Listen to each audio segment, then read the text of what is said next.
मुख्यमंत्री दिल्ली और अरविंद केजरीवाल जी खुलेआम पब्लिक को झूठ कर रहे हैं, फरेब कर रहे हैं। जिस शब्द से डिस्क्राइब किया जा सकता है वो है फर्जीवाल। दिल्ली के चुनाव के लिए कांग्रेस ने भारतीय जनता पार्टी से साठगांठ कर ली है। दिल्ली असेंबली चुनाव से ठीक पहले आम आदमी पार्टी और कांग्रेस के बीच चुनावी मैदान से सियासी तलवार खिंच चुकी है।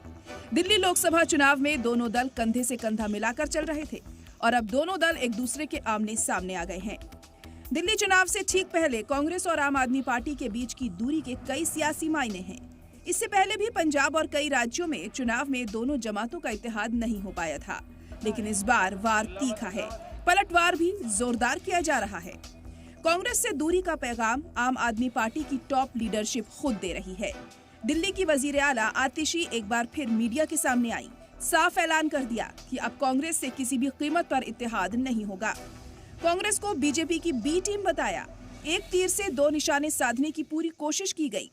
अगर कांग्रेस पार्टी अपने नेताओं के खिलाफ एक्शन नहीं लेती है तो फिर आम आदमी पार्टी इंडिया गठबंधन के बाकी सभी घटक दलों से बात करेगी कि कांग्रेस पार्टी के साथ अब एक अलायंस में नहीं रहा जा सकता, क्योंकि ये साफ हो गया है कि कांग्रेस पार्टी दिल्ली में भारतीय जनता पार्टी को चुनाव लड़वाने और चुनाव जिताने का प्रयास कर रही है।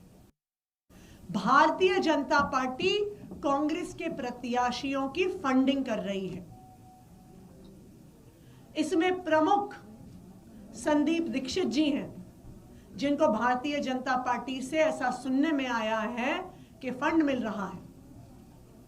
इनमें प्रमुख फरहाद सूरी हैं, जो जंगपुरा से चुनाव लड़ रहे हैं और सुनने में आया है कि उनको भारतीय जनता पार्टी से करोड़ों में फंड आ रहा है। आतिशी के आरोपों पर बीजेपी और कांग्रेस दोनों दल सामने आए। आम आदमी पार्टी की कार्यशैली और अरविंद केजरीवाल की मंशा पर सवाल उठाया। इतिहास का जिक्र करते हुए आम आदमी पार्टी के इल्जामों का तल्खी के साथ जवाब दिया। मैं पहले दिन से कह रहा हूँ, आम आदमी पार्टी और कांग्रेस एक दूसरे के एक ही सिक्के के दो पहलू हैं और दिल्ली की जनता इनमें से किसी भी पार्टी को वोट देती है तो अगर वो कांग्रेस को वोट देती है तो वो वोट आम आदमी पार्टी को जाएगा, अगर आम आदमी पार्टी को वोट देते हैं तो वो कांग्रेस को जाएगा, क्योंकि इन दोनों ने फिर गठबंधन करना है। ये तो चोरों की बारात है। 15 साल कांग्रेस ने लूटने का काम किया है और 12 साल अरविंद केजरीवाल कर रहे हैं और दोनों ने मिलकर लूटा है आपस में।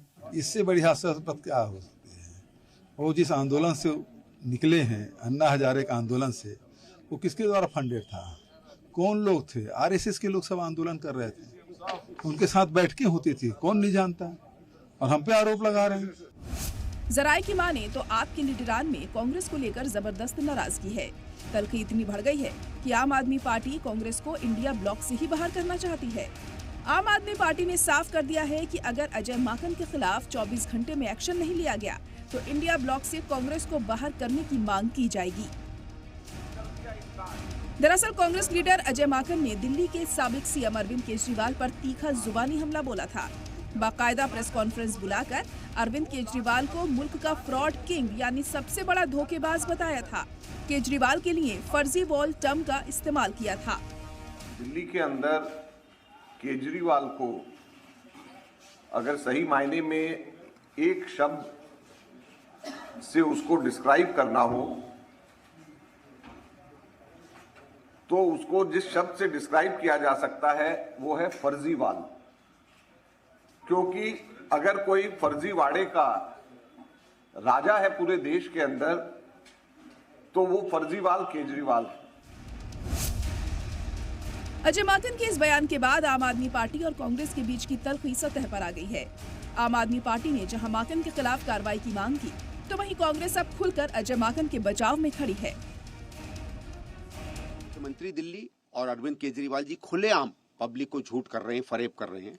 और किसी फरेबी स्कीम के अंदर अगर आप लोगों का डेटा लें, उनको स्कीम भरवाएं तो ये धोखाधड़ी का मामला बनता है, जिसको हम लोग सामान्य हिंदी में 420 कहते हैं। और मैंने एलजी साहब से कहा कि जो भी इसका हो, तो उनका नहीं, इसकी हम चेकअप करवाते हैं, अगर इसमें कोई तथ्य होंगे और आप जो कह रहे हैं सही है तो अप्रोप्रिएट एक्शन लिया जाएगा। अब ऐसे में सवाल है कि आखिर 6 महीने में ऐसा क्या हुआ जो दोनों दलों के बीच तल्खी बढ़ती ही जा रही है। आखिर क्यों अरविंद केजरीवाल कांग्रेस को इंडिया ब्लॉक से बाहर करना चाहते हैं? और सबसे बड़ा सवाल है कि आम आदमी पार्टी कांग्रेस पर बीजेपी के लिए काम करने का इल्जाम क्यों लगा रही है? ब्यूरो रिपोर्ट, सलाम टीवी।